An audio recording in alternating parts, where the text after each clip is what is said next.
ఆ సందర్భంలో pilot cockpit floor ఉంటుంది కదా, దాని మీద కూర్చొని కనిపించాడు. ఈ ఆల్టిట్యూడ్ కోల్పోవడం దానికి ఇది కూడా కారణమై ఉంటుంది. అంటే ఫర్ సపోజ్ ఆయన సీట్లో ఉండాలి ఆపరేషన్ జరుపుతున్నప్పుడు, కానీ ఈ ప్రమాద సమయంలో ఆయన ఫ్లోర్ మీద ఉన్నాడు. విమానం ల్యాండ్ అయిన తర్వాత పైలట్ని తీసుకెళ్తూ ఉంటారు, లేకపోతే వెళ్తూ ఉంటాడు కదా, వెళ్తున్న సందర్భంలో సరిగ్గా నిలబడలేకపోయాడు అని చెప్పి విశ్వసనీయ వర్గాలను ధృవీకరిస్తున్నట్లయితే విశ్వసనీయ వర్గాల నుంచి ధృవీకరణ అంటూ జాతీయ మీడియా కోట్ చేసుకొచ్చింది.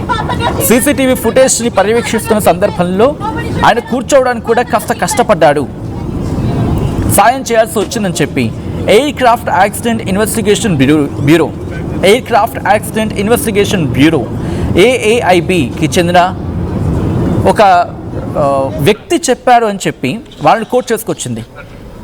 ఆఖరికి కనీసం యూరిన్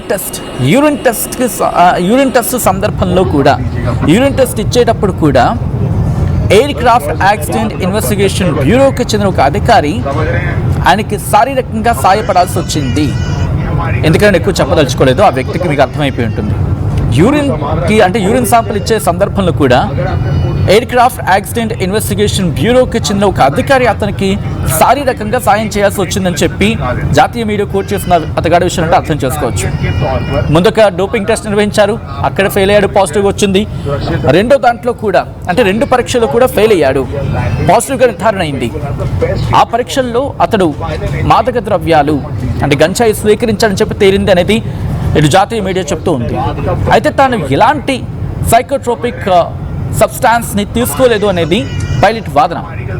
అఫ్కోర్స్ ఎవరైనా గంజాయి కొట్టినోళ్ళు గంజాయి కొట్టని చెప్తారా, దట్టు అటువంటి సినారియోస్లో, అంతే కదా.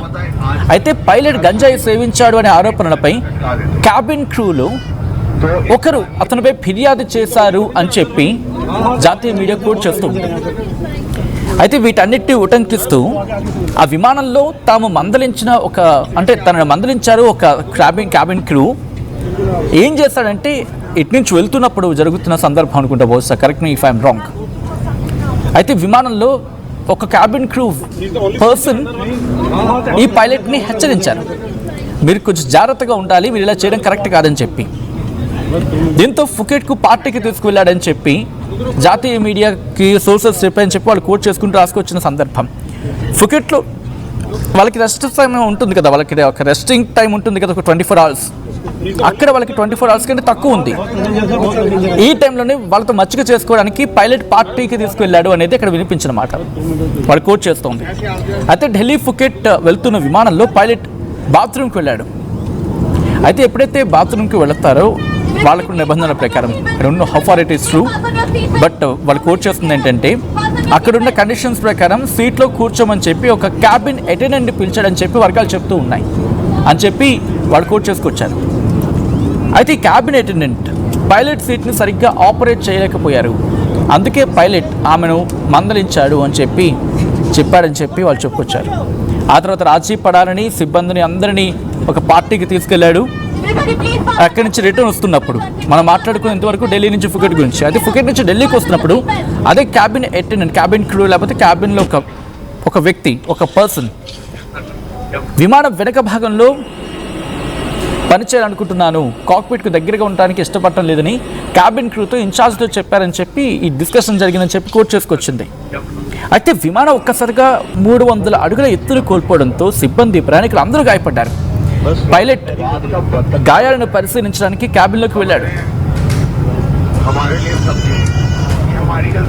అయితే ఇక్కడేంటి, విశ్వసనీయ వర్గాలను కోట్ చేస్తూ ఏం చెప్తున్నారు, అతను తనను ఎక్కడ పిక్చరైజ్ చేయొద్దు, చిత్రీకరించొద్దని చెప్పి వాళ్ళు రిక్వెస్ట్ చేసుకున్నారట. మొత్తం 137 మంది ప్రయాణికులు, 8 మంది సిబ్బందితో ఫుకెట్ నుంచి ఢిల్లీకి వెళ్తుంది AI 2379 విమానం. ఆగస్టు 4న అది ఫ్లయింగ్లో ఉన్నప్పుడు ఆల్టిట్యూడ్ ఏకంగా 300 అడుగులు కోల్పోయింది. ఈ ఘటనలో కనీసం 20 మంది ప్రయాణికులు, 4 సిబ్బంది గాయపడ్డారు. పైలట్లు, క్యాబిన్ సిబ్బందిని వీళ్ళందరినీ కూడా AAIB air craft accident investigation bureau ప్రస్తుతం ఇన్వెస్టిగేషన్ చేస్తుంది, వాళ్ళని అడిగి తెలుసుకుంటుంది. సో ఈ నేపథ్యంలో మీరేమనుకుంటూ ఉన్నారు? మాట్లాడే ప్రయత్నించండి. బికాస్ అసలు ఎలా చేశారు? ఒక పైలట్, అంతమంది ప్రాణాలు ఒక పైలట్ చేతులు ఉన్నప్పుడు అతగాడు గంజాయి సేవించాడో లేదో తెలుసుకోకుండా పైలట్ని అలౌ చేయడం అంటే అది ఎంత తప్పదు, అది ఎంత ప్రమాదం, అది ఎంత ప్రమాదం. అది 2 టెస్టులో కూడా పాజిటివ్గా తేలింది. ఇటు నుంచి పంపించినప్పుడు ఓకే, మరి అటు నుంచి పంపించినప్పుడు కూడా సేమ్ కరెక్షన్ ఉండాలి కదా, సేమ్ చెకింగ్ జరగాలి కదా. ప్రస్తుతం దీని గురించి మాట్లాడుకుంటూ ఉన్నారు. అంటే ఒక పైలట్ డోప్ టెస్ట్లో తేలిన సందర్భం అంటే మరి ఇప్పుడు కామన్గా మాట్లాడుకుంటే మనం ప్యాసింజర్, మనం వెళ్తూ ఉంటాం. మనం వెళ్తున్నప్పుడు ఎన్ని చెకింగ్ చేస్తూ ఉంటారు, ఎన్ని చెకింగ్స్ జరుగుతూ ఉంటాయి. ఫ్రమ్ ఎంట్రన్స్ నుంచి మన మొత్తం బ్యాగేజ్ చెక్ చేస్తూ ఉంటారు, మనల్ని చెక్ చేస్తూ ఉంటారు. మనం ఏం పెట్టుకొచ్చాం అంటే మన లగేజెస్లో ఏమేమి పెట్టుకొచ్చాం అన్నీ చెక్ చేస్తారు క్లీన్గా. మళ్ళీ చెక్ ఇన్ ఉంటుంది, ఆ తర్వాత సెక్యూరిటీ చెక్ అంతా జరిగిన తర్వాత అడ్వాన్స్గానే ఉండే ప్రయత్నం చేస్తారు కదా, 1 గంట ముందు ఉంచే ప్రయత్నం చేస్తారు కదా. ఏమైనా అనుమానం వస్తే కనుక మళ్ళీ వాళ్ళు చెక్ చేస్తూ ఉంటారు కదా. అటువంటిది దాదాపుగా 100 మందికి పైగా, 100 నుంచి 200 మంది ప్రయాణిస్తున్న ఆ విమాన పైలట్ని ఎందుకు చెక్ చేయలేదు? ఇది సీదా క్వశ్చన్. ఒకవేళ ఈ డోపింగ్ టెస్ట్ తేలిందనే మాట వాస్తవం అయితే కనుక ఎయిర్ ఇండియా ఎందుకు చెక్ చేయలేదు? పోనీ ఎయిర్ ఇండియా గురించి పక్కన పెడదాం కాసేపు. ఈ ఫ్లైట్ ఆపరేషన్స్కి ఇంటర్నేషనల్గా నామ్స్ ఉంటాయి కదా, అయితే ఒక స్టాండర్డ్ ఆపరేషన్ ప్రొసీజర్ ఉంటుంది కదా. దాని ప్రకారం ఎక్కడ ల్యాబ్స్ జరిగింది?